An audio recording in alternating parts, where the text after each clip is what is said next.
O senador Randolfo Rodrigues disse hoje que o plano é ter a PEC de transição aprovada até 17 de dezembro.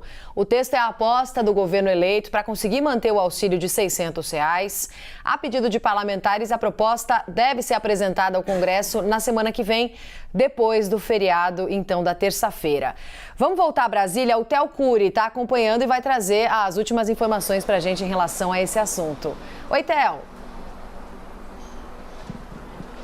Oi, Roberta. Boa tarde novamente para você, para o Sidney. Uma excelente tarde para quem nos acompanha. Hoje a gente teve dois avanços. Um partindo de Randolfo Rodrigues, senador e que faz parte desse grupo, desse gabinete montado de transição do governo eleito, e de Gleisi Hoffmann, que é a presidente nacional do Partido dos Trabalhadores e uma das principais coordenadoras na área política do gabinete de transição. Começando por Randolfo Rodrigues, o que ele falou?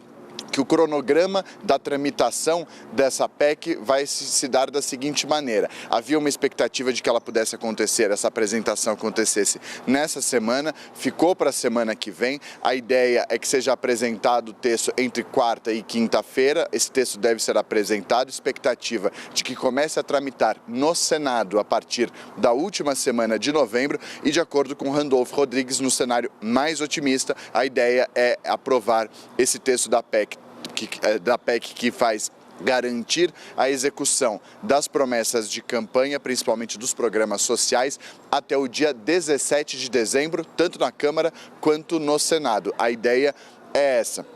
Isso, então, é o que vai acontecer a partir de agora. Recapitulando, o texto deve ser apresentado na semana que vem, deve começar a tramitar no Senado Federal a partir da última semana de novembro, e a ideia é que esse texto seja aprovado tanto no Senado quanto na Câmara dos Deputados até o dia 17 de dezembro. Depois, em uma entrevista que concedeu a jornalistas, Gleisi Hoffmann, presidente nacional do Partido dos Trabalhadores e uma das principais coordenadoras do gabinete de transição do governo eleito, disse que a ideia e que o consenso depois dessa reunião do Conselho de Política, que o consenso dessa conversa com 13 partidos que participam do Conselho de Política é a excepcionalidade da totalidade do Bolsa Família.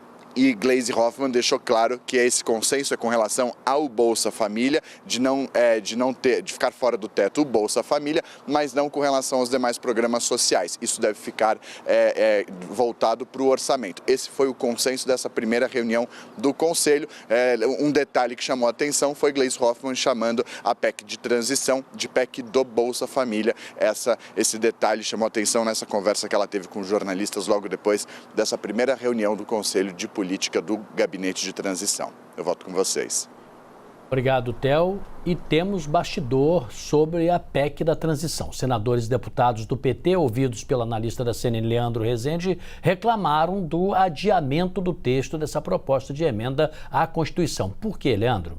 Olha, Sidney, sobretudo porque eles contam com o valor dessa PEC, né, que a gente está agora, estou até conversando com um senador aqui agora pelo WhatsApp, se fala em 175 bilhões, porque eles contam também com esse valor ali colocado direitinho para poder pensar melhor a transição em si, né? Eles são integrantes dos grupos ali de transição, eles têm a demanda, né, de fazer um raio-x do país e entregar propostas no final desse trabalho da transição para o presidente eleito, para começar, né, essa tarefa que o PT coloca nos termos de uma reconstrução do país, e tem uma demanda para que essa PEC saia logo e o texto seja logo conhecido, para que se entenda exatamente em que termos, por exemplo, se poderá fazer a recomposição do orçamento da saúde. Quem me falou sobre isso, por exemplo, foi o senador Humberto Costa, que está nesse grupo de transição da saúde. Humberto Costa é do PT.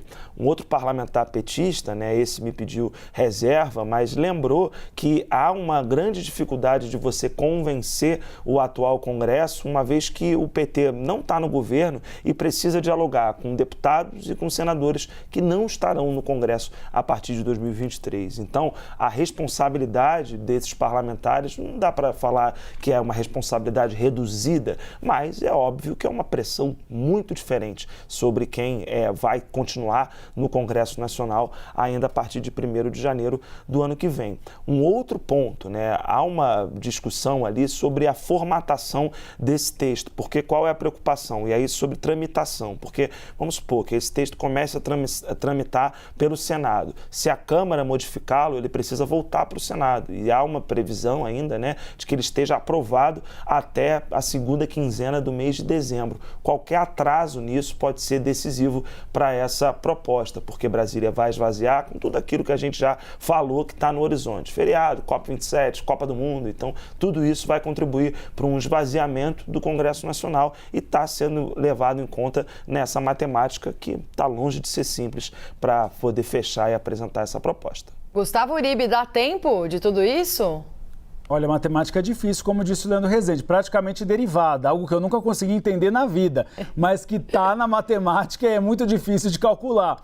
É um tempo bastante curto, são 3/5 nas duas casas, passando pela Comissão de Constituição e Justiça e pelas comissões especiais. Mesmo que seja um texto apensado a uma PEC que já está em tramitação no Senado Federal, é uma corrida de obstáculos. A questão é a formatação.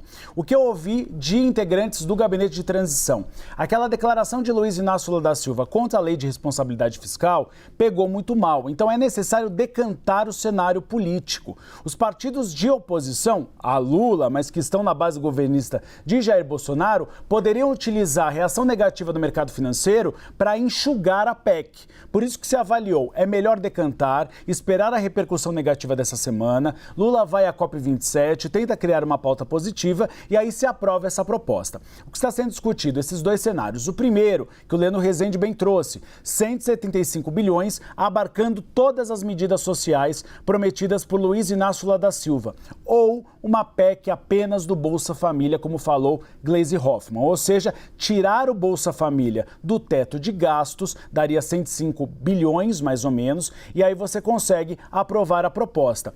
É uma sinalização positiva que o mercado financeiro até avaliou, segundo conversas que eu tive, porque isso indica que o teto de gastos vai continuar a funcionar, pelo menos no ano que vem. E aí, no ano que vem, o governo Lula apresenta um novo arcabouço fiscal para conseguir controlar as despesas públicas. Mas, ao mesmo tempo, é preocupante que você tire a Bolsa Família do teto de gastos, porque aí você cria um precedente perigoso para dar aumentos sucessivos sem se importar com o endividamento público. Então, essa discussão vai ficar para um cenário um pouco mais decantado, provavelmente semana que vem.